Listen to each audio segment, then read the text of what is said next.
the organizing principle of the United States, and something that you are very, very intimately associated with, is the corporation.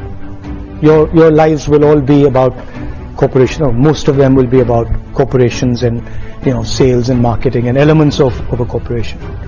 And that's how America organizes itself. And I think embedded in this is the central innovation of the Chinese. Pre-collapse of the Soviet Union, there were two organizational systems on the planet, broadly. There was the American system, Western system with the corporation, and there was the Soviet system, and in those days the Chinese system with the state. State did what the corporation does. And post the collapse of the Soviet Union, can we go ahead? Is that no, I think they removed that quote. Post the collapse of the Soviet Union, the Chinese did something very innovative.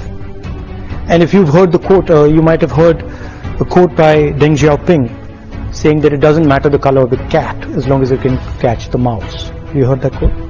Yeah.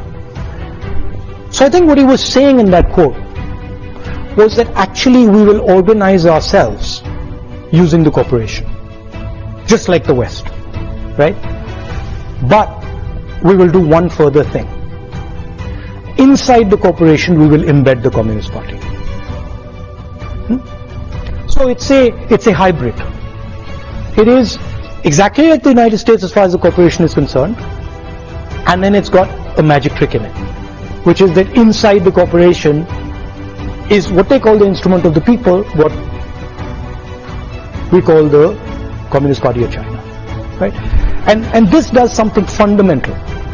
What it does is it allows the Communist Party of China to have a full monopoly on information in the country, which the government of the United States doesn't have, or the government of India doesn't have, or the government of most other countries doesn't have, because there's a separation between the state and the corporation. And this gives them a huge advantage in artificial intelligence. It gives them a huge advantage in all sorts of, in cyber warfare, etc., etc. I'm just placing that on the fundamental, and goes back to the point I raised about India being a public good and being the biggest democracy in the world. We simply cannot afford a planet that doesn't produce under democratic conditions. Okay? Because if democracies do not start producing again, right, they will not survive. Because the tensions that will arise inside the democracy, the inequality that will arise, the anger that will arise, will just collapse the democracy. So what is required is new thinking about how you start to produce in a democratic environment, which is completely different than production in a coercive environment. So we are going through all the states, and Kashmir is a state which is insurgency prone, right? There's a lot of violence. There's been quite a lot of violence for many years.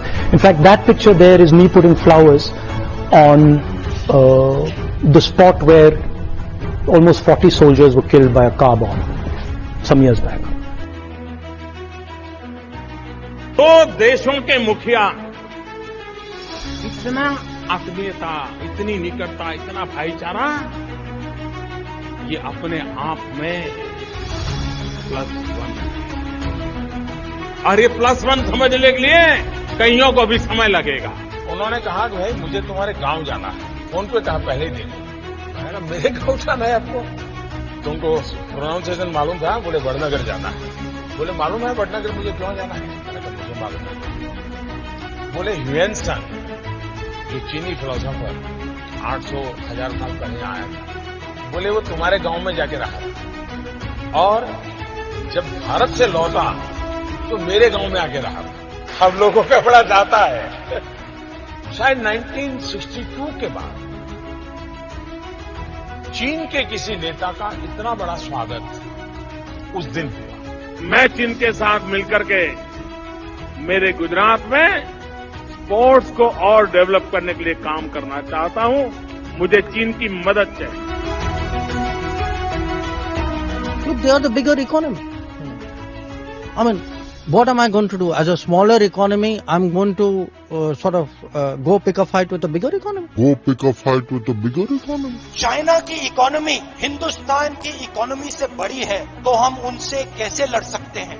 जब अंग्रेज हम पर राज करते थे, क्या उनकी economy हमारी economy से छोटी थी? इसका मतलब जो आपसे शक्तिमान है उससे आप लड़ो ही मत, जो आपसे कमजोर है उसी से लड़ो। इसको कायरता कहा जाता है।